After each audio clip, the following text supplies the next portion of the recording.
Hello everyone, मैं राज भंडारी आप सबको स्वागत करता हूं अपने चैनल इलेक्ट्रिकल अड्डा में। आज जो मैं आप सबके सामने नेक्स्ट वीडियो लेके आऊँ वो लेके आऊँ उत्तराखंड बोर्ड क्लास 12 के इंपॉर्टेंट क्वेश्चन के ऊपर। जो मैंने वीडियो बनाई थी पहले किस चैप्टर के ऊपर, करंट इलेक्ट्रिसिटी के ऊपर, जो मैंने इंपॉर्टेंट क्वेश्चन आपको बताए थे उनके सॉल्यूशन लेके आया हूँ मैं आज। ठीक है, तो उनके सॉल्यूशन हम देखेंगे कि जो जो मैंने इंपॉर्टेंट क्वेश्चन बताए थे जो प्रीवियस ईयर में आए थे उन सब के आंसर हम चेक करेंगे। ठीक है, उनके आंसर करेंगे इस वीडियो में। ठीक, तो इससे पहले 2 वीडियो मैंने बना दी है, ये मेरी तीसरी वीडियो है। ठीक है, जिनके ऊपर मैं सॉल्यूशन लेके आया हूँ। वैसे तो मैंने बहुत आपके आगे तक मैंने आपको क्या करा दिया, इंपॉर्टेंट क्वेश्चन बता दिए हैं। ठीक है, जो सॉल्यूशन है तीसरे चैप्टर का मिलेगा आपको इसमें।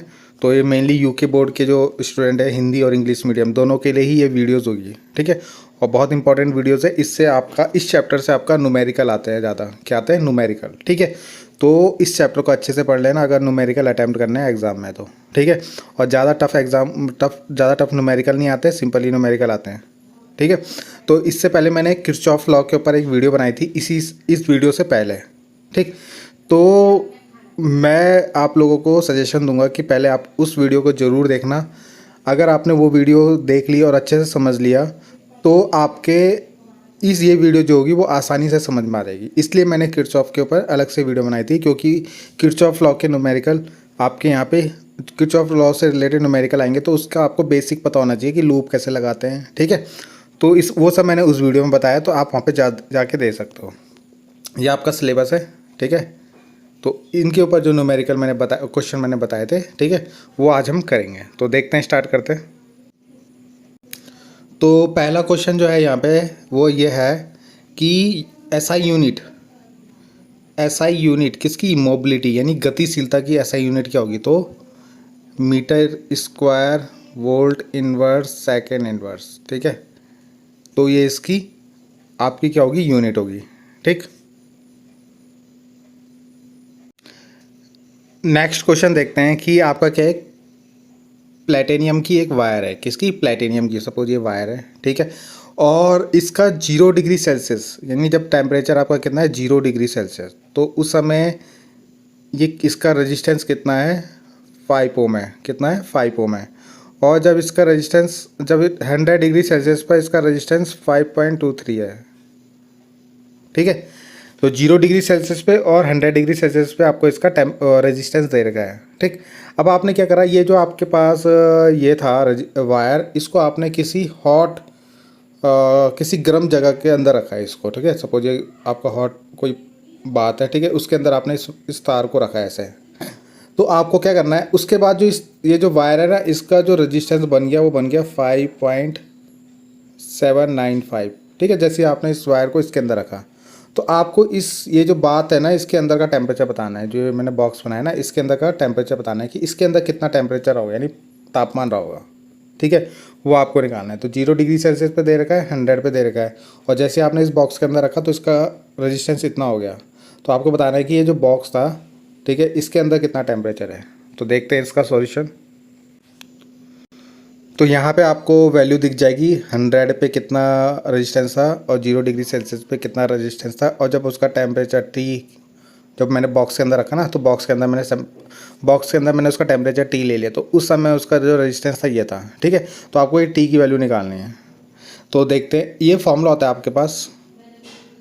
ठीक है, तो ये फॉर्मूला आपने देखा होगा, रेजिस्टिविटी के ऊपर भी देखा होगा, रेजिस्टेंस के ऊपर भी देखा होगा। ठीक है, कि टेम्परेचर चेंज करने पे उन पर क्या इफेक्ट पड़ता है। तो यहाँ पे हम वैल्यू रख देंगे। तो सबसे पहले हम कितना, जो आपका 100 डिग्री सेल्सियस पे था उसको यहाँ रख देंगे। R0 मतलब जो 0 डिग्री सेल्सियस पे था वो यहाँ रख देंगे 1 प्लस अल्फ़ा, और डेल्टा टी की वैल्यू होती है T2 माइनस T1। ठीक है, तो पहले टेम्परेचर कितना था 0, अब कितना हो गया 100। ठीक है, तो 100 माइनस 0 लिखेंगे इसे। और यहाँ से ये फॉर्मूला क्यों लगाया मैंने, क्योंकि मैं यहाँ से अल्फ़ा निकालना चाह रहा हूँ। अल्फ़ा निकालूंगा तो फिर से ये दोबारा फॉर्मूला लगाऊंगा, तो अल्फ़ा जब मेरे को पता चल जाएगा तो यहाँ से मैं T की वैल्यू निकाल लूँगा इसके अंदर से। ठीक है, तो इसलिए मैं ये पहले वाला फॉर्मूला लगा रहा हूँ। तो ये पता चल गया आपको T2 माइनस T1, यानी 100 माइनस 0 क्यों लिखा, क्योंकि पहले टेम्परेचर 0 था, अब कितना हो गया 100। ठीक है, ये पहले वाले केस की बात कर रहा हूँ अभी मैं। ठीक, तो यहाँ पर रखा आपने 100 माइनस 0, तो इसको सॉल्व करोगे, ये 5 यहाँ डिवाइड में चला जाएगा, फिर 1 इधर जाएगा माइनस में, और फिर यहाँ पे 100 आएगा, 100 डिवाइड हो जाएगा, तो अल्फ़ा की वैल्यू ये आ जाएगी आपकी। ठीक है, तो यहाँ पे सॉल्व आप कर सकते हो। फिर से मैं क्या करूँगा, इस फॉर्मूले को लगाऊंगा, क्या लगाऊंगा, इस फॉर्मूले को दोबारा लगाऊंगा। ठीक। स्टार्टिंग में टेम्परेचर कितना था जब 0 डिग्री सेल्सियस था 500, और जब आपने उसको बॉक्स के अंदर रखा तो तब टेम्परेचर कितना हो गया 5.795 हो गया। 1 प्लस अल्फ़ा भी आपने ऊपर निकाला तो अल्फ़ा की वैल्यू रख दी मैंने यहाँ पे। ठीक है, यहाँ पे अल्फ़ा की वैल्यू रख दी। अब आपको पता है यहाँ पे मेरे को डेल्टा टी बराबर होता है T2 माइनस T1। ठीक है, तो स्टार्टिंग में टेम्परेचर 0 था और बॉक्स के अंदर का टेम्परेचर आपको पता नहीं है, बॉक्स के अंदर का टेम्परेचर पता नहीं, तो वो मैंने टी ले रखा है। तो कैसे लिखेंगे, पहले कितना था, पहले आपका 0 था और अब कितना हो गया, टी हो गया। ठीक है, तो इसलिए टी माइनस 0 लिखा है। यहाँ पे मैंने क्या लिखा था, पहले 0 था फिर 100 हो गया, तो 100 माइनस 0 लिखा था, अब टी है टी माइनस 0। तो यहाँ पे सॉल्व करोगे, यहाँ टी आएगा और यहाँ पे 5 को इसके डिवाइड में लेके फिर ये भी इसके डिवाइड में चल जाएगा, तो यहाँ से टी की वैल्यू आ जाएगी 203 डिग्री सेल्सियस आ जाएगा। ठीक है, तो ये क्वेश्चन है और इस फॉर्मूले पे न्यूमेरिकल आपका आता ही आता है, या तो थ्योरेटिकल पूछेगा या न्यूमेरिकल पूछेगा। थ्योरेटिकल भी अभी आगे पूछा जाएगा, तो उसको आगे देखेंगे। ठीक है, तो इस क्वेश्चन को देख लेना। नेक्स्ट क्वेश्चन देखते हैं। नेक्स्ट क्वेश्चन आपके पास ये है, देखो ये भी एक न्यूमेरिकल है कि determine the current in each branch of the network, यानी नेटवर्क की प्रत्येक शाखा में धारा निकालनी है आपको। ठीक है, यानी आपको जैसे बैटरी है ना, यहाँ पे बैटरी से जब करंट जाएगी तो पहले करंट इसमें जाएगी, है ना, इस 10 ओम में, फिर यहाँ भी जाएगी, यहाँ पे डिवाइड हो जाएगी करंट, फिर इसमें भी जाएगी, इसमें भी जाएगी, है ना। तो सब पे आपको करंट निकालना है कि कितनी कितनी करंट जाएगी। तो कैसे करोगे इसे, बहुत सिंपल है। आपको दिख रहा होगा कि ऐसे क्वेश्चन जो होते हैं वो किसके होते हैं, व्हीट स्टोन ब्रिज के होते हैं। किसके होते हैं, व्हीट स्टोन ब्रिज के होते हैं। ठीक है, तो जब भी ऐसा क्वेश्चन दिखे तो सबसे पहले आप इसमें व्हीट स्टोन लगाने की कोशिश करना। और व्हीट स्टोन में क्या होता है, व्हीट स्टोन का फॉर्मूला होता है कि सपोज ये R1 है और ये R2 है। ठीक है, ये वाला R3 है और ये वाला R4 है। तो यहाँ पे आप निकालने की कोशिश करना R1 अपॉन R2 और R3 अपॉन R4। ठीक है, जैसे ही आप इसको निकालोगे तो अगर ये दोनों इक्वल आएंगे तो बीच वाले को आप हटा दोगे, यानी R1 की वैल्यू कितनी है 10, R2 की वैल्यू भी 10 है, R3 की वैल्यू कितनी है 10, R4 की वैल्यू भी 10। तो जब भी ऐसा होगा तो इसको काट दिया हमने, तो कितना आया 1 बराबर 1 आया ना। तो इसका मतलब ये ब्रिज जो है बैलेंस है। कैसा है, बैलेंस, संतुलित है। तो व्हीट स्टोन ब्रिज जब भी संतुलित होता है तो इस बीच वाले को यहाँ से हटा देते हैं, यानी ये वाले, इस वाले में कोई भी करंट जाएगी नहीं, तो इसको यहाँ पे यूज़ करने का भी फ़ायदा नहीं है। ठीक है, तो जो भी आपकी करंट होगी वो सीधा ऐसे होते हुए ऐसे सीधा यहाँ चले जाएगी, और ये वाली करंट ऐसे होते हुए यहाँ चले जाएगी, यानी ये करंट बीच में नहीं आएगी। ठीक है, तो इसका यूज़ ही नहीं होगा जब ये ब्रिज जो होगा बैलेंस होगा। तो यानी आपको ये रजिस्टेंस कैलकुलेट करना है और एक ये वाला। ठीक, तो देखते हैं इसका सॉल्यूशन। तो यहाँ पे देखो ये क्वेश्चन है, वही मैंने R1 upon R2 R3 upon R4 निकाला। ये R1, ये R2, ये R3, ये R4। ठीक है, तो उनका रेशियो निकालो तो 1:1 आ रहा है, तो इसलिए बैलेंस जो ब्रिज होगा बैलेंस होगा, यानी हिंदी में बोलेंगे तो संतुलित होगा। क्या होगा, संतुलित होगा। ठीक है, अब हम करंट, अब इसको सॉल्व करेंगे। तो इसको सॉल्व करने के लिए मैंने क्या करा, अब मैंने बताया था ना इस वाले को हटा देना है आपको बीच से। ठीक, तो देखो इस वाले को हटा देंगे तो ये सर्किट ऐसा बन जाएगा, बन गया। ठीक है, बीच से यहाँ से हटा दिया उसको। अब आपको यहाँ पे सॉल्व करना है इसको। अब ये ईजिली सॉल्व हो जाएगा। देखो अगर आपकी यहाँ से बैटरी से अगर कोई करंट आएगी, इस पॉइंट पे जाके वो 2 पार्ट में डिवाइड हो जाएगी, है ना, 2 रास्ते मिल जाएंगे। कुछ करंट तो यहाँ जाएगी, कुछ करंट यहाँ जाएगी। ठीक है, समझ में आया इतना। जो करंट यहाँ जाएगी वही करंट इस पर भी जाएगी, जो करंट यहाँ जाएगी वही करंट इस वाले 10 में भी जाएगी। यानी ऊपर वाले दोनों सीरीज में हो गए, नीचे वाले दोनों सीरीज में हो गए। ठीक है, सीरीज पहले वाले क्वेश्चन आप लोगों ने करे होंगे, नहीं करे होंगे तो पहले उनको कर लेना, तब इजीली समझ में आ जाएगा। वैसे समझ में आ रहा होगा कि ये दोनों सीरीज में है, देख के लग रहा है। ठीक है, ये दोनों सीरीज में ही लग रहा है। देखो ये वाला है ना, एक ही रास्ते पे पड़ रहे दोनों, ऐसे ही ये दोनों भी एक ही रास्ते पे पड़ रहे, तो ये दोनों सीरीज में हो गए। तो सीरीज में कैसे जोड़ेंगे, 10 + 10 तो कितना हो गए 20, फिर 10 + 10 20। यही तो होता है ना सीरीज का फॉर्मूला, R = R1 + R2। तो वही मैंने करा, ये R1 और R2 को जोड़ा तो 20, R3 R4 को जोड़ा तो 20। इसके बाद हम निकालेंगे टोटल रेजिस्टेंस। क्या निकालेंगे, टोटल रेजिस्टेंस। टोटल रेजिस्टेंस कैसे निकालेंगे, देखो ऊपर वालों को जोड़ा तो क्या बन गया, ऊपर वालों को जोड़ा तो क्या बना, 10 बन गया, 20 बन गया। ठीक है, और नीचे वालों को जोड़ा तो भी कितना बन गया, 20 बन गए, ठीक है। तो आप आपको दिख नहीं रहा, ये दोनों पैरेलल में हो गए। पैरेलल मतलब यहाँ से जो करंट जाएगी इस पर अलग करंट जाएगी, इस वाले में अलग करंट जाएगी, दोनों में अलग अलग करंट जा रही है, तो मतलब ये दोनों पैरेलल में हो गए। तो अब इन दोनों को पैरेलल में जोड़ेंगे, ठीक है। तो पैरेलल में जोड़ने का फॉर्मूला क्या है, 1/r equal to 1/r dash plus 1/r double dash, ठीक है ना। ये मैंने r डैश लिया, इसको r डबल डैश लिया था, तो 1/20 रखा यहाँ पे 20 रखा। सॉल्व करेंगे तो कितना होगा, 2/20, 2 1 2, 2 1 2 0, यानी 1/10। और 1/10 को डिवाइड करोगे तो कितना आएगा, देखो क्रॉस मल्टीप्लाई करोगे तो r बराबर 10 आ जाएगा, ठीक है।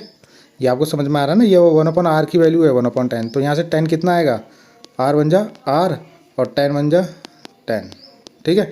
तो ये 10 ओम आ गया। तो यानी इन सब को जोड़ के कितना बना मेरा, 10 आया, ठीक। अब मैंने उसको ऐसे बना दिया, जो मैंने पूरे को जोड़ा ना यहाँ पे, उसको ये 10 आ गया और एक ये 10 बचा हुआ है अभी, तो इस 10 को भी बना दिया और बैटरी बना दी, ठीक है। अब हमें क्या करना है, इसको भी तो जोड़ना पड़ेगा इसके साथ। तो ये और ये दोनों क्या में हो गए, सीरीज में हो गए ना। देखो अगर यहाँ से करंट जाएगी तो इस पर भी जाएगी, इस पर भी जाएगी, तो दोनों क्या में हो गए, सीरीज में। तो दोनों को जोड़ोगे तो कितना हो जाएगा, 20 हो जाएगा। 10 + 10 क्या कर दिया, 20 कर दिया। अब मतलब आपका जो पूरा सॉल्व हो गया वो बन गया 20, क्या बन गया 20, ठीक है। ये हो गया 20 और बैटरी की भी जो वोल्टेज है वो भी है 20। तो अगर आप यहाँ पर करंट निकालना चाहोगे तो I इक्वल टू क्या होगा, V/R। V कितना है मेरा 20 और R भी कितना है मेरा 20, तो डिवाइड करूँगा तो कितना आएगा, 1 आएगा, ठीक है। आ रहा है ना, ये 20 ये भी 20, नहीं सॉरी, ये इन दोनों को जोड़ा तो 20 और ये भी 20, तो ये जब सॉल्व करोगे तो कितना आ गया, 1 एम्पेयर आ गया। तो यानी यहाँ से बैटरी से जो करंट जा रही है ना वो आपकी कितनी जा रही है, 1 एम्पेयर जा रही है। कितनी जा रही है, 1 एम्पेयर जा रही है यहाँ से, ठीक है। तो सबसे पहले ये वाला रेजिस्टेंस पड़ेगा R4, इस पर कितनी करंट जाएगी, तो यहाँ से 20 जा रही तो 20 तो आएगी इस पर। जैसी इस बैटरी से करंट निकलेगी कितनी, 1 एम्पेयर, सॉरी, जैसी इस बैटरी से 1 एम्पेयर करंट निकलेगी ये वही R4 पे जाएगी। तो R4 पे जो करंट होगी वो कितनी होगी आपकी, 1 एम्पेयर ही होगी, जो हमने अभी निकाली है, ठीक है। तो पहली बार पहले पे तो निकल गया हमारी करंट। अब हमें निकालना है किस पे, अब हमें निकालना है बाकियों पे, ठीक है। अब बाकियों पे करंट कैसे निकालेंगे, जैसे मान लो ये है, इस पे करंट, इस पे करंट, इस पे कैसे निकालेंगे। तो इस टाइम पे तो मेरी आ गई 1 एम्पेयर, ठीक है। अब क्या पता, देखो मेरी टोटल वोल्टेज है 20। अब मैं इनको कैसे, इस पे करंट कैसे निकालूंगा, यहाँ करंट निकालने के लिए मेरे को V चाहिए और R चाहिए, ठीक है। R तो है मगर V नहीं है। मगर अगर मैं यहाँ पे इन सब पे मेरे को वोल्टेज पता चल जाए तो मैं इसको ईजिली निकाल लूँगा। तो मेरा 20 वोल्ट है, तो पहले मैं ना इस 10 पे वोल्टेज निकाल लूँगा कितने हो गए। तो V इक्वल टू क्या लगाऊंगा, I × R, ठीक है। तो I कितना है मेरा 1, R कितना है 10, तो यानी 10 वोल्ट। तो 10 वोल्ट तो मेरा यहाँ खर्च हो रहा है, ठीक है। देखो ये इसलिए कर रहा हूँ मैं यहाँ पे क्योंकि ये ना पूरा सीरीज में बन रहा है। देखो अगर मैं इसको बनाऊँ तो ऐसे नहीं होगा, ये 10 और फिर ये ऐसे बनेगा, देखो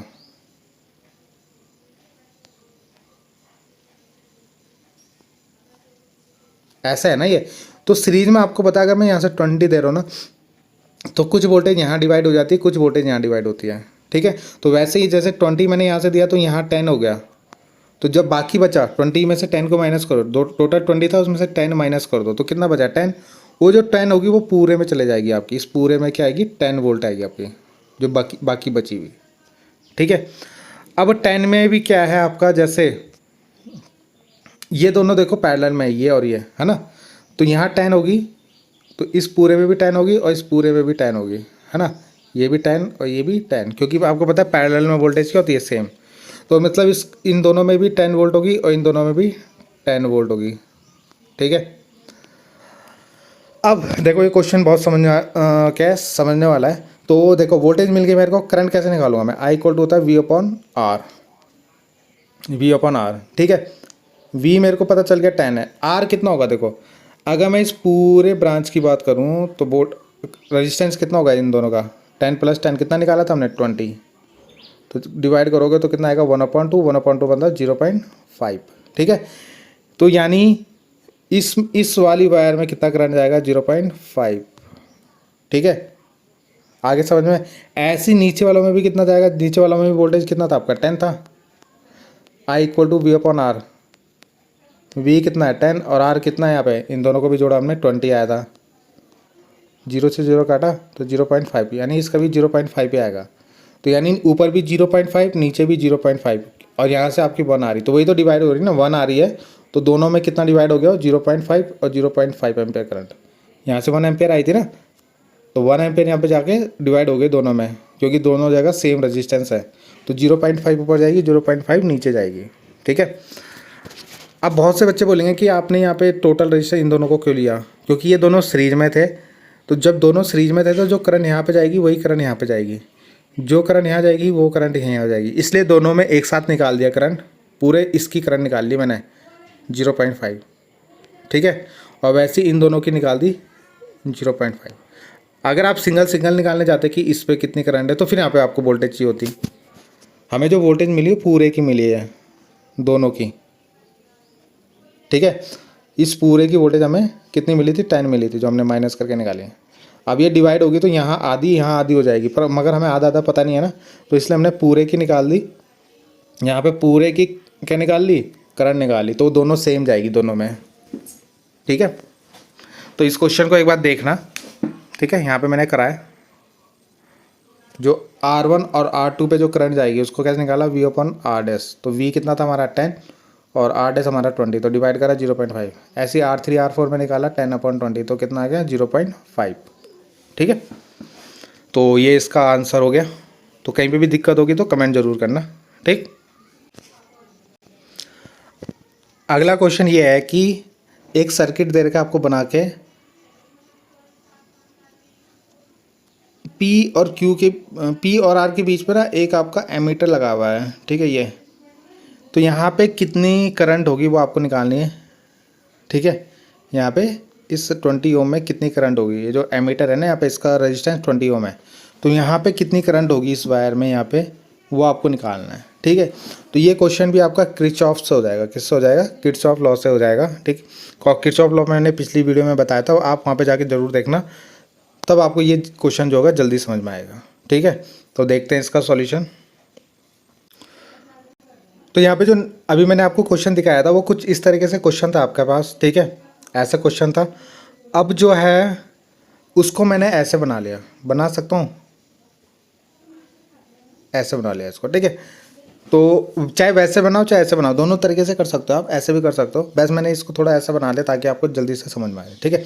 तो यहाँ पे क्या है, देखो ये 5 वोल्ट हो गया, 5 वोल्ट वाले लाइन में क्या क्या 200 आ गया, तो उन दोनों को एक साथ बना लिया। और ये बीच में 20 था तो उसको 20 को बीच में बना दिया। ठीक है। और ये जो ग्रीन कलर की लाइन है उसमें मैंने 4 वोल्ट और 60 ओम को बना दिया। ठीक है। तो 4 वोल्ट और 60 ओम दोनों देखो, ये पूरा एक है ना, सॉरी ये जो है आपका ये पूरा। ठीक है। ये और ये, तो ये पूरा ये लाइन बन गई। ठीक है। तो इसको मैंने ऐसे बना लिया। ठीक है। तो यहाँ तक आपको समझ में आ गया होगा। अब यहाँ पे हमें किरचॉफ लॉ लगाना है, यानी लूप लॉ लगाना है। तो यहाँ पे अगर आप देखो तो मेरे को वैसे दो जगह दो बन सकता है, एक ये और एक बाहर बाहर। ठीक है। तो यहाँ पे मैं फर्स्ट लूप ये लूँगा, सेकंड लूप ये ले लूँगा। ठीक है। तो देखो यहाँ पे इसको सॉल्व करते हैं। तो लूप कैसे लगाएंगे, मैंने लूप ले रखा है यहाँ पे देखो। तो यहाँ पे लूप देखो कैसे लगाएंगे, हम लूप लेंगे, हमने लूप ले रखा है ऐसे। ठीक है। तो यानी हम जाएंगे पहले डी से ए से बी से सी और फिर सी से डी, इस तरीके से चलेंगे। ठीक है। ध्यान से सुनना है इसको। पहले जाएंगे डी से ए से बी से सी से डी, इस तरीके से चलेंगे। ठीक है। तो देखो सबसे पहले डी से ए जाएंगे तो कुछ बीच में है नहीं ना, कोई भी ना रजिस्टेंस है ना कुछ बैटरी, तो कुछ नहीं लिखेंगे। उसके बाद जब हम यहाँ से यहाँ जाएंगे, हाँ सबसे पहले मैं आपको एक चीज़ और बता देता हूँ। जो करंट देखो बैटरी है ना, बैटरी से करंट गई यहाँ से I1 और इस वाली बैटरी से करंट गई I2। तो जब दोनों इस पॉइंट पर मिलेंगे ए पॉइंट पे, तो यानी वो दोनों मिलके इधर जाएंगे, तो इधर मिलके वो कितना हो गया I1 प्लस I2 हो गया। ठीक है। तो इस तरीके से आप करंट बनाना। तो यहाँ से पूरा यहाँ से यहाँ तक आपकी I1 है, पूरा यहाँ से यहाँ तक आपकी I2 है, और जो बीच में है उसमें I1 प्लस I2 है, बीच में I1 प्लस I2 है। ठीक है। अब यहाँ पे देखो कैसे लगाएंगे। तो सबसे मैं पहले बताया मैंने डी से ए जाऊँगा, तो यहाँ पे कुछ नहीं पड़ रहा है तो कुछ नहीं लिखूँगा। फिर मैं जाऊँगा ए से बी, कहाँ जाऊँगा, ए से बी जाऊँगा, ठीक है। तो जब ए से बी जाऊँगा तो बीच में क्या पड़ रहा है, एक रजिस्टेंस पड़ रहा है। क्या पड़ रहा है, रजिस्टेंस पड़ रहा है 20 ओम का, ठीक है। और इस रजिस्टेंस में जो करंट है वो इस दिशा में जा रही है, I1 प्लस I2, है ना, इस दिशा में करंट जा रही है। और जो मैंने लूप ले रखा है, मैंने भी लूप कैसे ले रखा है कि मैं डी से ए जाऊँगा फिर ए से बी, यानी मेरा लूप भी किधर की तरफ है, ए से बी, ये मेरा लूप है ना। अब जब लूप भी दिशा में है, करंट भी उस दिशा में है, तो उसको हम क्या में लिखते हैं, माइनस में लिखते हैं। क्या में लिखते हैं, माइनस। तो मैं क्या लिखूँगा, माइनस का 20, है ना। वोल्टेज लिखते हैं ना, तो वोल्टेज यानी वोल्टेज कैसे लिखते हैं, V इक्वल टू IR होता है, V इक्वल टू IR। तो I कितना है यहाँ पे, I1 प्लस I2, और R कितना है यहाँ पे 20, तो दोनों की मल्टीप्लाई कर देते हैं, तो R into I1 plus I2, ठीक है। तो यही मैंने यहाँ पे लिखा हुआ है, देखो V equal to IR, R into I, ठीक है। ऐसी जब हम B में पहुँच गए, B से C में जाएंगे तो कुछ है नहीं, तो इसको छोड़ देंगे, ठीक है। फिर हम C से जाएंगे D की तरफ, C से D की तरफ। तो जब हम C से D की तरफ जाएंगे तो पहले पड़ेगा रजिस्टेंस, क्या पड़ेगा, एक रजिस्टेंस पड़ रहा है हमारा 200 ओम का। अब रजिस्टेंस में जो है लूप मैंने इधर की तरफ ले रखा है ना, हम C से D जा रहे हैं ना, तो यही मेरा लूप है C से D, तो लूप इधर की तरफ जा रहे हैं। और जो I1 करंट है इस पे, वो भी किधर है, इधर की तरफ तो जा रही है I1, है ना, इधर की तरफ। तो करंट भी इधर ही जा रही है, तो लूप भी उधर जा रहा है, करंट भी उधर जा रही है। तो यानी इसको भी फिर से माइनस में लिखेंगे, क्या में लिखेंगे, माइनस में लिखेंगे। तो कैसे लिखते हैं, V इक्वल टू IR होता है, तो R कितना है वहाँ पे 200, और करंट है वहाँ पे I1, तो 200 I1 यानी माइनस का 200 I1 लिख देंगे। तो माइनस का 200 I1 लिख दिया मैंने, ठीक है। उसके बाद देखो जब हम यहाँ से गए तो आगे पड़ी एक बैटरी, और बैटरी इस तरीके से बनी हुई है, ये बैटरी का नेगेटिव, ये पॉजिटिव। तो जब लूप आ रहा हो और बैटरी का नेगेटिव पहले पहुँच जाए तो उसको प्लस में लिखेंगे, जैसे 5 पे नहीं तो प्लस का 5 लिखेंगे ऐसे, ठीक है। अगर लूप आ रहा है और बैटरी का नेगेटिव पहले पड़ रहा है तो उसको प्लस में लिखेंगे, तो प्लस 5 लिख दिया, ठीक है। अब प्लस 5 को इधर रखो, इन दोनों को इधर ले जाओ, जीरो के इक्वल, यहाँ पे जीरो नहीं लिखा मैंने, ठीक है, इक्वल टू जीरो, जीरो के इक्वल है। तो जैसे इधर ले आओगे तो ये दोनों माइनस वाले क्या हो जाएंगे, उधर जाके प्लस हो जाएंगे, तो दोनों प्लस हो गए। उसके बाद मल्टीप्लाई कर देंगे, 20 की मल्टीप्लाई I1 में तो 20 I1, फिर 20 की मल्टीप्लाई I2 में 20 I2, फिर प्लस का 200 I1, ठीक है। ये 200 इधर ले आ रखा है मैंने, तब प्लस का लिखा हुआ है। तो यहाँ पे सॉल्व करेंगे तो 20 I1 और 200 I1 को जोड़ दो तो 220 I1, और 20 I2 को वैसे लिख दो, ठीक है। ये मेरी बन गई इक्वेशन फर्स्ट, क्या बन गई, इक्वेशन फर्स्ट। ऐसे ही मैंने एक दूसरा लूप लिया ऐसे नीचे इस वाले क्लोज परिपथ में, है ना, क्लोज सर्किट में, आपको पता है क्लोज सर्किट लिया जाता है। तो यहाँ पे जो लूप लिया मैंने, यहाँ पे लिया कि A से B, B से F, F से E और E से A, ठीक है, ये लूप लिया है मैंने। तो यहाँ पे जब मैं ये लूप लूँगा तो क्या कैसे लूँगा, देखो सबसे पहले मैं गया A से B, A से B जा रहा हूँ, ठीक है। A से B में आपका पता है एक रजिस्टेंस कौन सा, 20, कौन सा 20 ओम, ठीक है। और इस पे जो करंट जा रही है वो जा रही है I1 प्लस I2, दिख रहा होगा आपको। तो करंट भी इधर, लूप भी इधर, तो जब दोनों सेम डायरेक्शन में होते तो क्या में लिखते हैं, माइनस में लिखते हैं। और माइनस में क्या लिखेंगे, I इंटू R। तो I कितना है यहाँ पे, I1 प्लस I2, और R कितना है मेरा यहाँ पे 20। तो देखो माइनस का 20 और I भी लिख दिया साथ में, ठीक है। ऐसे ही जब हम यहाँ से नीचे आएंगे, यहाँ पे तो कुछ है नहीं तो यहाँ पे कुछ नहीं लिखेंगे। फिर यहाँ से F से E जब हम जाएंगे तो यहाँ पे पड़ेगा पहले, सॉरी एक मिनट, तो यहाँ पे जो पहले पड़ेगा, यहाँ पे पड़ेगा एक 60 ओम का रेजिस्टेंस, क्या पड़ेगा 60 ओम का रेजिस्टेंस, ठीक है। अब इस पे जो करंट है I2 वो इधर की तरफ जा रही है ना, देखो करंट इधर जा रहा है ऐसे। और जो मैंने लूप बनाया, जो लूप मैंने बनाया, लूप भी तो मेरा ऐसे जा रहा है F से E, पहले मैं A से B गया, फिर B से F, फिर ये F से E, तो लूप भी इधर ही जा रहा है। तो दोनों सेम डायरेक्शन में जा रहे हैं, तो इसको भी हम माइनस में लिखेंगे। तो माइनस में क्या लिखेंगे 60, और करंट कितनी है यहाँ पे I2, तो माइनस का 60 I2, तो लिख दिया माइनस का 60 I2, ठीक है। उसके बाद ये पड़ रही बैटरी, तो बैटरी ऐसे, तो लूप इधर की तरफ आ रहा है मेरा, बैटरी का नेगेटिव पहले आ रहा है, तो इसलिए इसको प्लस में लिखेंगे, क्या लिखेंगे, प्लस में। तो दोनों में सेम तरीके से लग रहा है। अब इसको तो ऐसे रखो, इन दोनों को उधर ले जाओ, माइनस वालों को प्लस बन जाएगा उधर, ठीक है। ले गया उन दोनों को उधर, तो ये माइनस का 20 वाला इधर आके प्लस का, और 20 की मल्टीप्लाई अंदर कर दो, 20 I1 20 I2 लिख दिया। और 60 I2 को अलग से लिख दिया। ठीक, तो 20 I1 को वैसे रखेंगे और 20 + 60 तो कितना हो गया 80।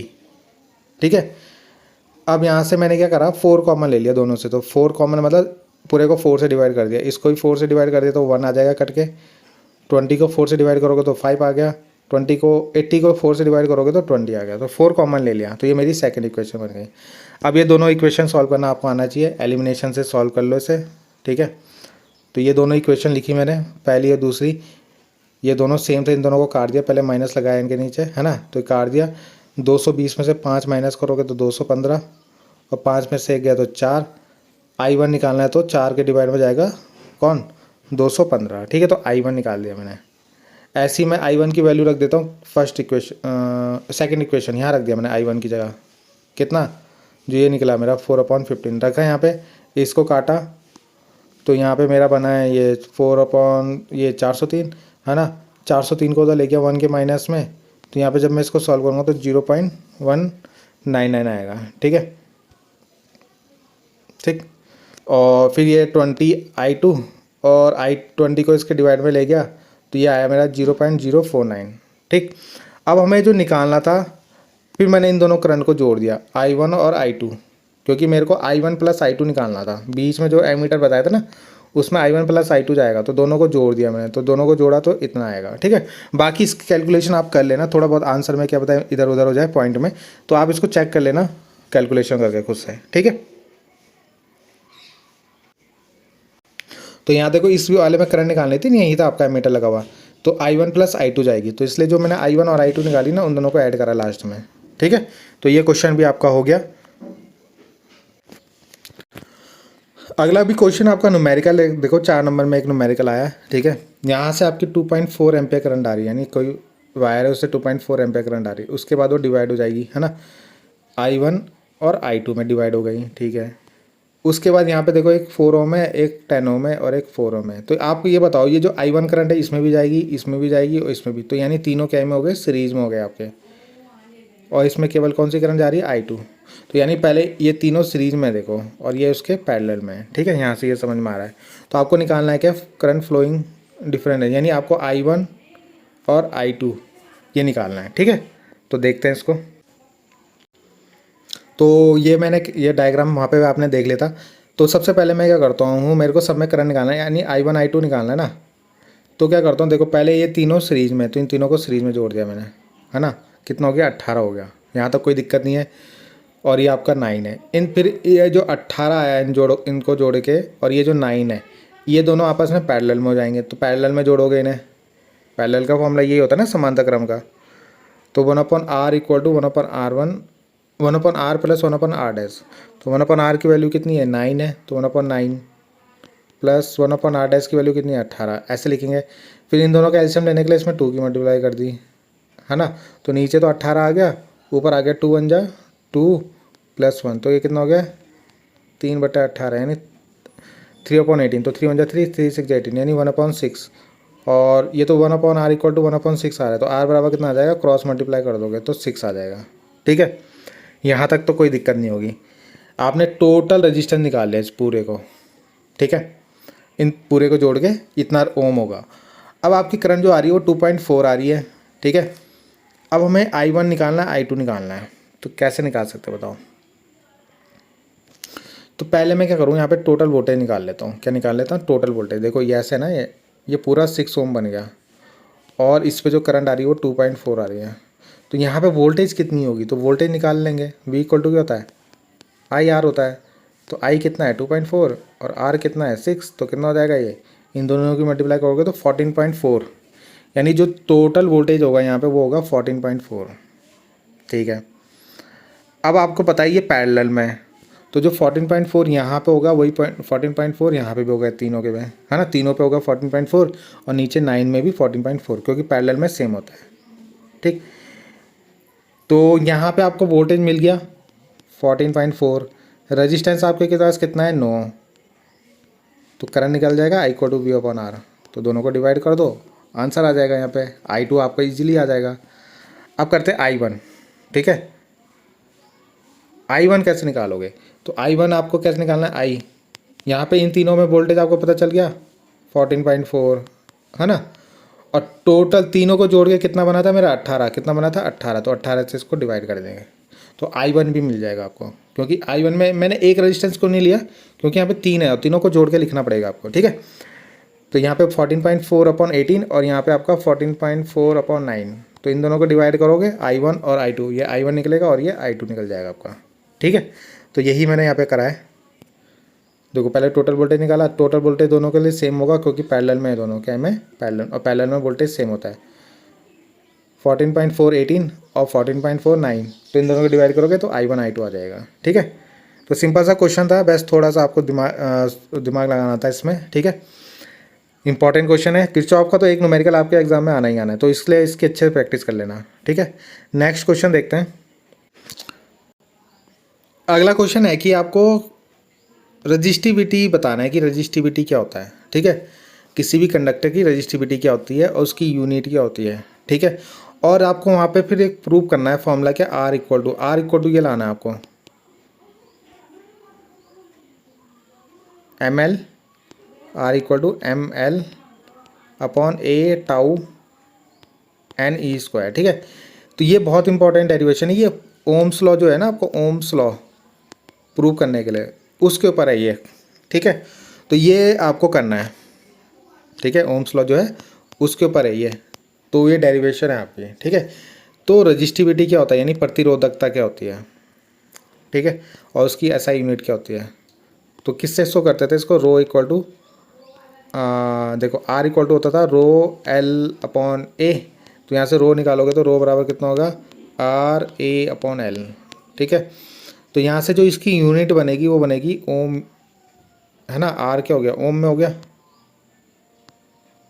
ठीक है, और A क्या में हो गया मीटर स्क्वायर में हो गया, अपॉन L क्या में होता है मीटर में, तो मीटर से मीटर कटा तो ओम मीटर आएगा, क्या आएगा ओम मीटर इसकी यूनिट होगी, ठीक है। यूनिट क्या होगी ओम मीटर लिख लेना इसकी, शायद मैंने ये सॉल्व नहीं कराया होगा तो ठीक है, इसको ऐसे डायरेक्ट मैं समझा रहा हूँ, ओम मीटर होगी, ठीक है। रजिस्टिविटी क्या होती है, रजिस्टिविटी यानी प्रतिरोधकता। तो जैसे मान लो हमारे पास कोई एक पूरा रेजिस्टेंस है, ये पूरा रेजिस्टेंस है एक R, ठीक है। अभी आपने फॉर्मूला देखा R इक्वल टू होता है ρL/A, क्या होता है ρL/A होता है, ठीक है। अगर इस रेजिस्टेंस की लेंथ 1 मीटर होगी, यानी ये जो रेजिस्टेंस है इसकी लंबाई 1 ले ली, और जो इसका एरिया यानी क्षेत्रफल ले लिया वो भी 1 मीटर स्क्वायर ले लिया, क्या ले लिया 1 मीटर स्क्वायर, ठीक, इतना समझ में आया। तो अगर मैं यहाँ पे L की वैल्यू 1 रखूँ, A की वैल्यू 1 रखूँ, तो R बराबर कितना आएगा रो क्या होता है रजिस्टिविटी यानी प्रतिरोधकता, है ना। ये तो फॉर्मूला था R इक्वल टू रो मतलब प्रतिरोधकता L/A, तो L की वैल्यू 1 A की वैल्यू 1 रखी तो R इक्वल टू रो, यानी ऐसा रेजिस्टेंस जिसकी length 1 metre area 1 metre square हो, तो उसका जो रेजिस्टेंस होता है उसी को हम क्या बोलते हैं रजिस्टिविटी बोलते हैं, यानी प्रतिरोधकता बोलते हैं, ठीक है। अगर किसी प्रतिरोध का लेंथ लंबाई 1 मीटर क्षेत्रफल 1 मीटर स्क्वायर हो तो उसका जो प्रतिरोध होता है वही उसकी प्रतिरोधकता होती है, ठीक है। तो इस फॉर्मूले से हमने निकाले R equal to rho, L की वैल्यू 1 रखो A की वैल्यू 1 रखो, तो R इक्वल टू कितना हो जाएगा 1 हो जाएगा, ठीक है। तो ये इसकी डेफिनेशन है। अब हम देखते हैं प्रूफ। तो अगला यहाँ पे जो है मैंने बताया था ना ओम्स लॉ वाली डेरिवेशन है आपकी ये, ठीक है, जो अभी आपको दे रखा है ना R इक्वल टू ML ये प्रूफ करो, तो वो ओम्स लॉ वाली है। तो यहाँ पे क्या है, मान लो हमने एक कंडक्टर ले रखा है इस तरीके से, है ना, और यहाँ बैटरी लगा रखी है इस पर, तो यहाँ पे जो करंट होगी इस कंडक्टर यानी चालक में, किसमें चालक में, हिंदी में मैं समझा देता हूँ आपको, चालक में यहाँ पे जो करंट होगी वो होगी I इक्वल टू ANEVD। अब ये कहाँ से आया, इसकी भी डेरिवेशन आ रखी है आपके एग्जाम में, ठीक है। तो इसके बाद वही वाली डेरिवेशन मैं करवाऊंगा जिसमें ये वाला फॉर्मूला प्रूफ होगा, ठीक है। तो I इक्वल टू ANEVD, है ना, ये करंट का फॉर्मूला होता है, ठीक। अब इसके बाद ये डेरिवेशन आएगी, तो यहाँ पे जो करंट फ्लो होगी ना इस कंडक्टर में वो इतनी करंट होगी यहाँ पे, है ना, बैटरी से जो करंट जाएगी, ठीक। अब जैसे ही आपने इसको चालक को बैटरी से लगाया, तो बैटरी से जैसे लगाओगे तो यहाँ एक इधर बैटरी में प्लस है इधर माइनस है, तो इसके कारण यहाँ पे ना एक ई बन जाएगा इसके अंदर इलेक्ट्रिक फील्ड, यानी जिसको बोलेंगे हम चुंबकीय विद्युत क्षेत्र बोलेंगे, ठीक है। E is applied across the conductor, conductor में एक इलेक्ट्रिक फील्ड बन जाएगा, यानी यहाँ भी प्लस और यहाँ माइनस बन जाएगा ना, तो प्लस माइनस के कारण क्या होता है एक इलेक्ट्रिक फील्ड यानी एक इलेक्ट्रिक फील्ड यानी चुंबकीय क्षेत्र बन जाएगा। क्या बन जाएगा? चुंबकीय क्षेत्र बन जाएगा आपका। ठीक है, अब चुंबकीय क्षेत्र बन जाएगा तो यहाँ पे जो कंडक्टर की ड्रिफ्ट वेलोसिटी होती है, ठीक है, यानी अनुगमन जो वेग होता है, ड्रिफ्ट वेलोसिटी को क्या बोलते हैं? अनुगमन वेग। ठीक है, तो ये अनुगमन वेग जो होगा इलेक्ट्रॉन पे वो कितना होगा, उसका फॉर्मूला ये है। अब ये फॉर्मूला भी हमने पहले प्रूव कर रखा है, तो ये आपके बुक में ही होगा। ठीक है, ये फॉर्मूला, तो एक फॉर्मूला करंट का ये हो गया, वीडी का फॉर्मूला ये हो गया। ठीक है, दो फॉर्मूला आपको याद रखना है। उसके बाद आपको क्या करना है, इस वीडी की वैल्यू यहाँ पे रख देनी है। ठीक है, तो आई इक्वल टू क्या हो गया, ए एन तो वही है, ई की जगह ई रखोगे और वीडी की जगह पूरा ये रख दोगे, स्मॉल ई, कैपिटल एम और टाउ। ठीक है, यहाँ तक तो हो गया होगा। इसके बाद हमने क्या करा, ए वैसे रहेगा, ए ऐसी रहेगा। ठीक है, ए एन ऐसी रहेंगे, एक ई स्क्वायर हो जाएगा, एक कैपिटल ई और एक टाउ वैसे ही हो जाएगा, इस ब्रैकेट में स्मॉल एम आएगा। ठीक है, इससे बना दिया सेकंड इक्वेशन। ठीक, यहाँ तक कोई दिक्कत नहीं होगी। आगे देखते हैं, एक फॉर्मूला है, ये भी आपका एक फॉर्मूला है। ठीक है, E equal to V upon L एक फॉर्मूला होता है। ठीक है, तो ये फॉर्मूला भी यूज़ करेंगे। क्यों? क्योंकि यहाँ पे ई है ना, जो ई का फॉर्मूला रखेंगे हम, क्या वी और एल, क्या रखेंगे, वी और एल रख देंगे। तो यहाँ पे जो ई है यहाँ पे फॉर्मूले में, ई की इसकी जगह कितना रख दो ना, वी अपॉन एल रख देना। ठीक है, तो जैसे हमने यहाँ पे वी अपॉन एल रख देंगे यहाँ पे। ठीक है, देखो यहाँ पे रख दिया उसने, यह था ना, ई की जगह रख दिया वी अपॉन एल रख दिया। अब वी अपॉन एल रखोगे तो ये बन जाएगा, है ना, इस तरीके से बन जाएगा। और इधर हमारा क्या चल रहा है, आई। ठीक, अब जैसे v का फॉर्मूला रख दी, यहाँ से e की वैल्यू रख दी, तो आपको पता है कि ओम्स लॉ में क्या था, v upon I equal to R होता है ना हमारा, ये तो ओम्स लॉ है। ठीक है, तो यहाँ v मेरा इधर है, i मेरा इधर है, तो क्या मैं, ये मेरा v था ना, तो इस i को इसके डिवाइड में ले जा लेता हूँ, है ना, तो ये v और अपॉन i हो जाएगा। ठीक है, तो ये हो जाएगा v अपॉन आई। उसके बाद जो बाकी बचा हुआ है, अब यहाँ से देखो ये आई इसके डिवाइड में आएगा, तो इनको हटाना पड़ेगा। अब ये कैसे हटेगा, यहाँ से देखो ये एम एल तो जाएगा यहाँ ऊपर, अपॉन में आ जाएगा एन ई स्क्वायर टाउ ए, है ना, टाउ ए, ये बन जाएगा आपका। ठीक, और इस पूरे को क्या लिखते हैं हम, ये पूरी कांस्टेंट वैल्यू है तो इसको आर लिखते हैं। क्या लिखते हैं, आर।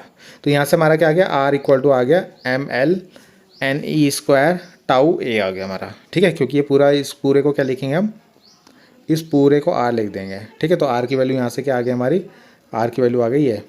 ठीक है, तो इस तरीके से हमारा ये प्रूव हो गया। बाकी इसको मत देखना इधर। ठीक है, तो यहाँ तक हमने कर लिया इसको। उसके बाद मैं इस आई को इसके डिवाइड में ले गया और इन दोनों को इधर लाया। ठीक है, ये R equal to M L N E square tau A आ गया। ठीक है, तो यही हमें यहाँ पे प्रूव करना था। इंपॉर्टेंट डेरिवेशन है ये, एग्जाम में आती है। ठीक है, इसका मैं डिस्क्रिप्शन में हिंदी मीडियम वालों के लिए डाल दूंगा, क्योंकि मैंने इसे हिंदी में सॉल्व कराया है पहले, तो मैं इसको डिस्क्रिप्शन में भी डाल दूंगा अगर हिंदी में आपको ये चाहिए होगा। ठीक है, पुरानी वीडियोज़ होगी उसमें मैंने बनाया है। ठीक है, वैसे मैंने यहाँ पे समझा दिया है हिंदी, इसमें इंग्लिश ज़्यादा कुछ है नहीं, हिंदी में लिख देना जो मैंने हिंदी में बोला है। ठीक है, बाकी आपको यहाँ से कुछ नहीं देखना, ये गलत है यहाँ। ठीक है, तो बाकी इसको मत देखना, ये आपका यहाँ से यहाँ ये करेक्ट है बस। ठीक है, इतना। नेक्स्ट क्वेश्चन देखते हैं। अगला क्वेश्चन है कि 60 वाट और 100 वाट के दो बल्ब है हमारे पास। दो बल्ब हैं, एक 60 वाट का है और एक 100 वाट का है। ठीक है, 60 और 100 वाट दो बल्ब है हमारे, और जिनकी length bulb same length L दोनों का सेम है दोनों का। ठीक है, then 60 watt filament is thicker, 100 watt bulb is thicker, यानी जो उनकी फिलामेंट यानी जो इनके अंदर लगा होता है ना, वो आपने देखोगा। ठीक, तो किसकी मोटाई ज़्यादा होगी, 60 वाट की ज़्यादा होगी, 100 वाट की ज़्यादा होगी, या दोनों की सेम होगी, या हम इनको कैलकुलेट नहीं करें। Both can not have same length, या दोनों की सेम लेंथ नहीं हो सकती। ये चार ऑप्शन है, इसका आंसर आपको देखना है। ठीक है, वैसे तो ये ऑप्शनल है, तो इसको देखते हैं कैसे करना है इसको सॉल्व। तो यहाँ पे आपका क्या है, B1 60 वाट का, B2 60 वाट का। एक फॉर्मूला आपने पढ़ा था P equal to V square upon R. ठीक है, अब ये फॉर्मूला कहाँ से आया है, ये आपने 10th में पढ़ा है, ठीक है, अभी आपने पढ़ा भी होगा। तो यहाँ से इस फॉर्मूले से क्या पता चल रहा है कि जो P है वो इन्वर्सली प्रोपोर्शनल है R के, यानी अगर आपने R को कम कर दिया तो पावर बढ़ जाएगी, और अगर आपने R को बढ़ा दिया तो पावर कम हो जाएगी, ठीक है। तो ये फॉर्मूला है, तो यही मैंने आप लिखा हुआ है, ठीक है। अब आपको पता है जो 60 वाट होता है, 60 वाट वाले बल्ब का रेजिस्टेंस होता है वो ज़्यादा होता है 100 वाट वाले से, ठीक है, ये निकाल के देख लेना आप लोग। तो 60 वाट वाले बल्ब का क्या है, रेजिस्टेंस ज़्यादा है किससे, 100 वाट वाले से। तो जब इसका रेजिस्टेंस ज़्यादा है, इसका रेजिस्टेंस ज़्यादा है तो पावर कितनी हो जाएगी, कम हो जाएगी, ठीक है, पावर क्या हो जाएगी, कम हो जाएगी। तो पावर देखो कम ही है ना, इसका रेजिस्टेंस ज़्यादा है तो पावर कितनी है, 60 वाट है। तो जैसे ही इसका देखो यहाँ पे क्या है, 60 वाले की रेजिस्टेंस ज़्यादा है, तो हमारे पास एक फॉर्मूला होता है R equal to rho L upon A. तो यहाँ पे अगर रेजिस्टेंस आपका क्या है, अगर रेजिस्टेंस कम है तो लेंथ भी क्या होगी, कम। तो किसका रेजिस्टेंस कम है, 100 वाले का, तो यानी उसकी तो 60 ओम का रेजिस्टेंस ज़्यादा आ गया आपका, ठीक है, R60 ज़्यादा आ गया R100 से, ठीक है, यहाँ तक तो आपको समझ में आ गया होगा। फिर हमने ये फॉर्मूला लगाया R equal to rho L upon A, ठीक है। तो यहाँ पे आपको क्या दिख रहा है कि किसका रेजिस्टेंस कम है, 100 ओम का, 100 ओम का रेजिस्टेंस कम है, तो यानी उसका एरिया क्या होगा, ज़्यादा होगा, है ना। देखो यहाँ पे रेजिस्टेंस और एरिया में क्या है, वो भी इन्वर्सली प्रोपोर्शनल है। तो रेजिस्टेंस कम होगा तो एरिया क्या हो जाएगा, बढ़ जाएगा। तो ये यहीं पे लिखा हुआ है, लेस रजिस्टर इम्प्लाइज मोर थिकनेस, यानी जो कम रेजिस्टेंस का होगा वो ज़्यादा मोटाई का होगा। तो यानी 100 ओम का रेजिस्टेंस कम है तो यानी इसकी मोटाई क्या होगी, ज़्यादा होगी, ठीक है। तो 100 वाले ओम का जो थिकनेस होगी वो ज़्यादा होगी, ठीक। नेक्स्ट क्वेश्चन देखते हैं। तो नेक्स्ट भी इसमें एक क्वेश्चन आया है 26 वाला कि यहाँ पे आपके क्या है, एक रजिस्टर है, मतलब एक सर्किट बनाया हुआ है, ठीक है। आपको क्या निकालनी है, calculate the current drawn from the battery in the given circuit, यानी बैटरी से यहाँ से कितनी करंट जाएगी, आपकी टोटल करंट निकालनी है आपको, ठीक। तो यहाँ पे अगर आप इस सर्किट को देखो तो ये भी एक तरीके से व्हीट स्टोन ही बनेगा, ठीक है। देखो एक रेजिस्टेंस ये, एक रेजिस्टेंस ये, एक रेजिस्टेंस 4 और 5 रेजिस्टेंस जब भी आ जाए ना आपको, तो पहले यहाँ पे चेक करना कि वो कहीं व्हीट स्टोन तो नहीं बन रहा है। तो अगर वो व्हीट स्टोन बन रहा होगा तो ईजिली वो सॉल्व हो जाएगा, ठीक है। तो देखते हैं कैसे करेंगे इसको। तो ये डायग्राम है आपके पास, ठीक है, इसको मैंने ऐसे बना लिया, बना लेंगे, इधर मैंने 1 बना लिया, ठीक है, इस R4 को मैंने यहाँ बना लिया इधर, ठीक है, और ये R4 जो ये 2 ये बन गया, ठीक है, और ये जो आपका ये 2 वाला ये बन गया, ठीक। तो इस तरीके से बन जाएगा और बीच में आपका ये 5 ओम आ जाएगा। अब आपको दिख रहा होगा ये व्हीट स्टोन, इसको चेक करेंगे बैलेंस है कि नहीं बैलेंस, ठीक है। तो कैसे चेक करते हैं, R1 अपॉन R5 निकालेंगे यानी 1/2 आ गया, R4 अपॉन R3 निकालेंगे तो ये भी 1/2 आ गया, ठीक है।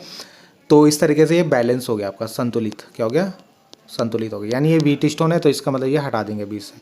अब ये डायग्राम कैसे बना है, ये भी आपका एक क्वेश्चन है कि डायग्राम बनाया कैसे होगा, ऐसे तो बनाओगे नहीं आप खुद से।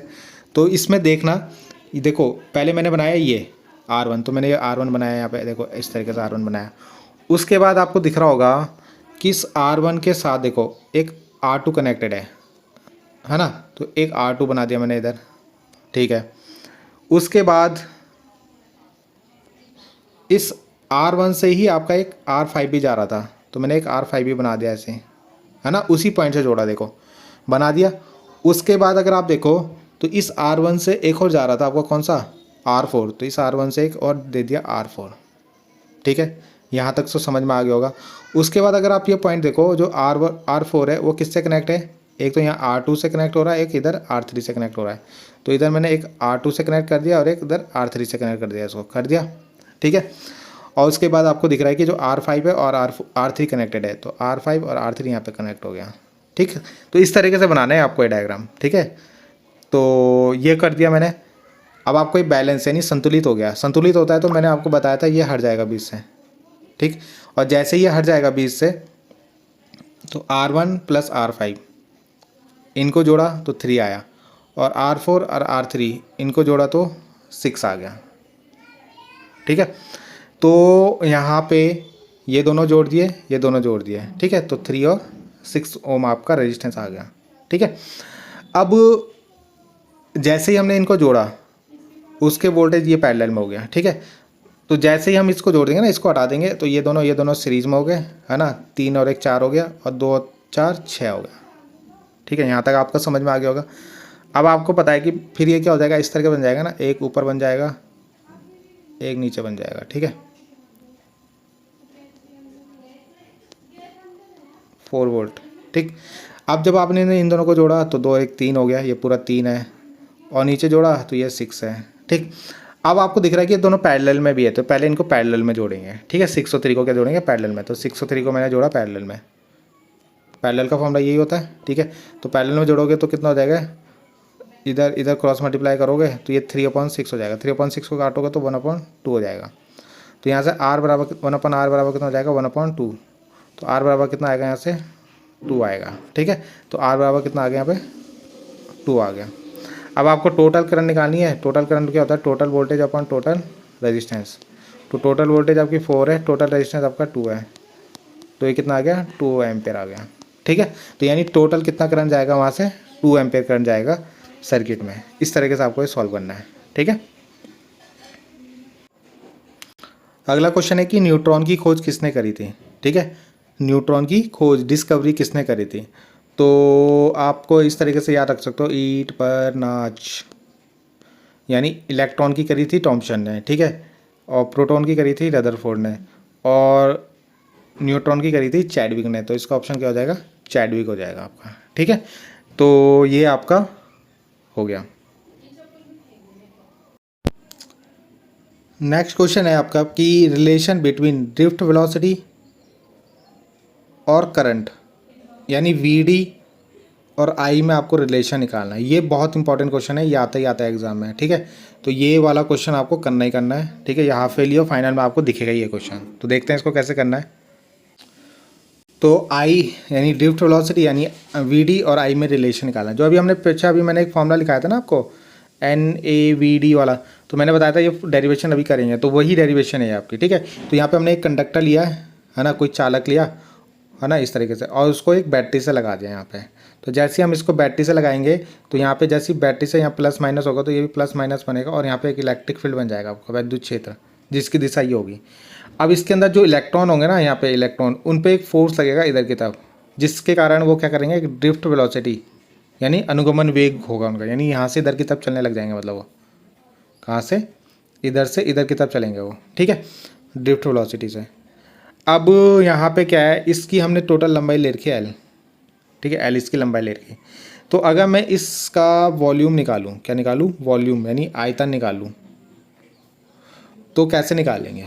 तो इसका आयतन निकालने के लिए हमें क्या करना पड़ेगा, इसका क्षेत्रफल यानी एरिया और इसकी लंबाई यानी L, इसकी मल्टीप्लाई करनी पड़ेगी। ठीक है, तो ऐसी वॉल्यूम निकालते हैं ना। ठीक है, अब अगर हम देखें तो यहाँ पे क्या है, हमारे पास ये पूरा एक कंडक्टर है। ठीक, तो ये हमने यहाँ पे निकाल लिया V = A/L, वॉल्यूम निकाल लिया हमने यहाँ पे। ठीक है, हमने इसका एरिया यहाँ पे A ले रखा है। ठीक है, A और इसकी लंबाई L, तो इसका आयतन आ जाएगा, वॉल्यूम यानी आयतन आ जाएगा। अगर हम माने कि ये जो हमारा ये कंडक्टर यानी चालक है, उसके पर यूनिट, मतलब एक यूनिट, अगर मैं उसका एक यूनिट लूँ, कितना, एक यूनिट लूँ अगर मैं, तो उसमें कितने इलेक्ट्रॉन हैं, माना n इलेक्ट्रॉन है, कितने n। ठीक है, तो अगर मेरे को पूरे में निकालना होगा तो क्या करूँगा, एक यूनिट में n है, यानी प्रति एकांक आयतन में कितने हैं, n। तो पूरे में कितना हो जाएंगे, तो जितना भी आपका आयतन है उसमें n की मल्टीप्लाई कर देंगे। ठीक है, तो कुल आ जाएगा। ठीक, तो ये इसलिए हमने यहाँ पे अगर हमें टोटल नंबर ऑफ इलेक्ट्रॉन निकालना है कितना वॉल्यूम में, तो n × A × L हो जाएगा। ठीक है, जो आपके चालक है उसमें कितने मुक्त इलेक्ट्रॉन होंगे पूरे आयतन में, वो कितना होगा, n × A × L। अगर हमने यूनिट यानी एकांक आयतन में n ले रखे हैं, कितने n, तो n की मल्टीप्लाई कर देंगे। ठीक है, अब हमारे पास मैंने अब निकाल लिया कि इसके अंदर इलेक्ट्रॉन कितने, n × A × L। ठीक है, अब इसके अंदर जो इलेक्ट्रॉन होगा उस पर चार्ज, उस पर आवेश चार्ज कितना है, E। तो पूरे इलेक्ट्रॉनों के अंदर कितने चार्ज हो जाएगा, एक इलेक्ट्रॉन पे E है, तो पूरे में कितना हो जाएगा, इसकी मल्टीप्लाई भी कर देंगे इनके साथ। जैसे मैं बोलूँ मेरे पास 100 इलेक्ट्रॉन है, कितने, 100। अब एक इलेक्ट्रॉन पे आवेश E है, तो 100 पे कितना हो जाएगा, 100 ही हो जाएगा, है ना, E की मल्टीप्लाई कर देंगे। तो वैसे ही हमारे पास टोटल इलेक्ट्रॉन थे इतने, और एक इलेक्ट्रॉन पे चार्ज इतना है, तो टोटल कितना चार्ज हो जाएगा, इन दोनों इसकी भी मल्टीप्लाई कर देंगे, ई की भी मल्टीप्लाई कर देंगे उनके साथ, ठीक है। अब यहाँ पे क्या है, यहाँ पे आपको दिख रहा है कि इस तरीके से आपका चालक था, ठीक है, और यहाँ पे इलेक्ट्रिक फील्ड लगा, तो इलेक्ट्रॉन जो है इसके अंदर वो इधर से इधर आने लग गए, ठीक है। तो टी टाइम पे कितनी वो डिस्टेंस कवर करी उन्होंने, तो कैसे निकालेंगे, डिस्टेंस अपॉन स्पीड से, ठीक है। डिस्टेंस अपॉन टाइम कैसे निकालते हैं, डिस्टेंस अपॉन स्पीड से। तो डिस्टेंस कितनी ले ली मैंने यहाँ से, डिस्टेंस कितनी है इस पूरे की, एल, कितनी लेंथ ले रखी थी स्टार्टिंग में डायग्राम में, एल ले रखी थी। और स्पीड, इलेक्ट्रॉन की स्पीड जो होती है यहाँ पे वी डी होती है, क्या होती है, वी डी लिखते हैं हम यहाँ पे, अनुगमन वेग यानी ड्रिफ्ट वेलोसिटी। तो टाइम आ गया हमारा T equal to small L upon V D, ठीक है। और एक फॉर्मूला होता है I equal to Q upon T, ठीक। तो क्यू तो हमने ये निकाला, उसको रख देंगे यहाँ पे क्यू की जगह, और टाइम जो हमने निकाला उसको रख देंगे यहाँ पे, यानी दोनों की वैल्यू को यहाँ पे रख देंगे आई के फॉर्मूले में, ठीक है। तो जैसे ही हम यहाँ पे रखेंगे तो यहाँ पे देखो इस तरीके से फॉर्मूला बन जाएगा, ठीक है। यहाँ पे एल से एल कट जाएगा और ये वी डी कहाँ चल जाएगा, ऊपर चला जाएगा, तो यहाँ पे फॉर्मूला बन जाएगा I equal to N E A V D, ठीक है। ये फॉर्मूला बन गया यहाँ पे, ये डेरिवेशन थी आपकी यहाँ पे इन दोनों में रिलेशन, ये एग्जाम में पूछता है। और यहाँ से जो आई होता है ना वी डी पे डिपेंडेंट है, जितना ज़्यादा इलेक्ट्रॉन चालक के अंदर इधर आएंगे, है ना, जितनी तेज़ी से आएंगे उतनी ज़्यादा करंट बनेगी, ठीक है। तो ये दोनों आपस में क्या होते हैं, समानुपाती होते हैं, ठीक है। नेक्स्ट क्वेश्चन देखते हैं। अगला क्वेश्चन है ये, एक ईएमएफ है वो कितना 10 वोल्ट की बैटरी है, उसकी आंतरिक प्रतिरोध उसका 3 है, ठीक है। और अगर करंट कितनी है 0.5, तो उसका आपको रेजिस्टेंस निकालना है आर, ठीक है। तो इसका एक फॉर्मूला है, उसको देखते हैं। तो इस तरीके से एक आर है ना, उस पर करंट जा रही है इतनी, बैटरी की ईएमएफ ये दे रखी, आंतरिक प्रतिरोध ये दे रखा, तो आपको इस आर की वैल्यू निकालनी। तो ये फॉर्मूला होता है आई इक्वल टू क्या होता है, वोल्टेज अपॉन रेजिस्टेंस होता है ना, टोटल वोल्टेज कितनी है हमारी ई, और टोटल रेजिस्टेंस कितना है यहाँ पे, एक तो आर है और एक स्मॉल आर है, ठीक है। तो इस तरीके से लिख दिया। हमें यहाँ से कैपिटल आर निकालना है, तो इसको इस तरीके से बनाना पड़ेगा आपको। तो यहाँ से पहले मैं इसको इधर ले गया, आई को इसके डिवाइड में ले गया, ठीक है, ये ले गया हम, ठीक। यहाँ से मेरे को आर निकालना है, तो इस आई स्मॉल आर को हटाना पड़ेगा, तो स्मॉल आर यहाँ जाएगा, माइनस में चला गया। अब ऐसे यहाँ वैल्यू रख दो, ई की वैल्यू रख दो, आई की वैल्यू रख दो, आर की वैल्यू रख दो, आर आ जाएगा आपका, ठीक है। क्या आ जाएगा, आर। और अगर आपको वोल्टेज भी निकालना है तो आई इंटू आर कर दोगे, आर हमारा ये है और आई हमारा 0.5 है। तो यहाँ पे इसके ये वी कौन सा वी है, ये है पोटेंशियल डिफरेंस, यानी इस रेजिस्टेंस के अक्रॉस। तो यहाँ पे 8.5 आएगा, यानी बैटरी आपकी 10 है और इसमें जो वोल्टेज होगा वो 8.5 होगा, ठीक है। नेक्स्ट क्वेश्चन देखते हैं। नेक्स्ट क्वेश्चन भी इंपॉर्टेंट क्वेश्चन है, ये तीनों क्वेश्चन इंपॉर्टेंट है आपके, ठीक है। ये एग्जाम में तीनों ही मिलेंगे आपको, ठीक। तो तीनों में से क्या है, बहुत बार आते हैं ये क्वेश्चन। तो यानी जो धातु होते हैं और अर्धचालक होते हैं उन पे ताप का क्या प्रभाव पड़ता है, यानी टेम्परेचर बढ़ाने पे जो मेटल होते हैं और सेमीकंडक्टर होते हैं उनकी रजिस्टिविटी पे क्या फ़र्क पड़ता है, ठीक है। तो देखते हैं इसको। तो रजिस्टिविटी डिक्रीज होती है, यानी कम होती है, इंक्रीज इन टेम्परेचर किसकी, सेमीकंडक्टर के लिए, ठीक है। मैंने लिखा नहीं, भूल गया मैं, सेमीकंडक्टर यानी अर्धचालक के लिए, ठीक है।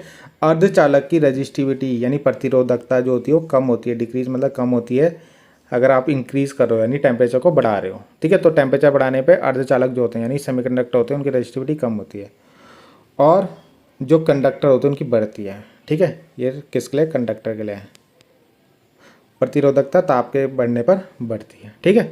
तो ये बस आपको लाइन याद रखनी है, मेटल में बढ़ेगी और सेमीकंडक्टर में कम होगी। अब एक लास्ट क्वेश्चन है ये, ठीक है। ये वाला क्वेश्चन जो मैंने कल करवा दिया है, ठीक है, मतलब जो पुरानी वीडियो में कल किरचॉफ लॉ पढ़ाया ना, वो ये क्वेश्चन है उसके अंदर, तो मैं उसको भी लिंक में डाल दूंगा, आप वहाँ से पढ़ लेना इसको अच्छे से, ठीक है। अब हम देखते हैं ये क्वेश्चन, ये भी आपका देखो वीट स्टोन पे आ रखा है। तो देखो वीट स्टोन पे बहुत सिंपल क्वेश्चन आते हैं और आपको इसकी प्रैक्टिस करनी है। वीट स्टोन बच्चे पढ़ते नहीं है, बहुत से बच्चे, ठीक है, टफ समझ के, मगर उसमें क्वेश्चन सिंपल आते हैं, ठीक है। तो ये लास्ट क्वेश्चन है, इसको देखते हैं। तो ये इस तरीके से सर्किट बना के दे रखा है आपको। इस पहले तो आपको इस एक्स की वैल्यू निकालनी है, ठीक है। और बोल रखा है जो करंट है ना ये 10 ओम पे वो 0 है, क्या है, करंट यहाँ जो जा रही है वो 0 जा रही है। तो जब यहाँ पर करंट 0 जा रही है तो इसको हटा देंगे हम यहाँ से, ठीक है। तो इसका यूज़ है नहीं, तो जैसे ही करंट यहाँ 0 तो ये मतलब बैलेंस हो गया। तो बैलेंस में हम कैसे लिखते हैं, ये अपॉन ये, और ये अपॉन ये। अब यहाँ से x कैसे निकल जाएगा, निकल जाएगा 1/2, और 2 से कितनी बार कटेगा है 6 बार, तो 6 × 6 है ना, 6 से मल्टीप्लाई 1 में करोगे तो x बराबर कितना आ जाएगा 6 आ जाएगा। तो इस तरीके से 6 आ गया हमारा x। तो जैसे ही x 6 आ जाएगा उसके बाद आपको करंट निकालनी है इस 4 ओम में, यहाँ पे कितनी करंट होगी। तो यही क्वेश्चन मैंने आपको अभी पहले कराया था कैसे इसको सॉल्व करना है। तो पहले क्या करोगे, इन दोनों को सीरीज में जोड़ो तो कितना हो गया 9 हो गया, फिर इन दोनों को सीरीज में जोड़ो तो 12 6 कितना हो गया 18 हो गया। ठीक है, अब ये कैसे बन जाएगा, ऐसे बन जाएगा। ठीक है, ऊपर आपका कितना हो गया 9, नीचे हो गया 18।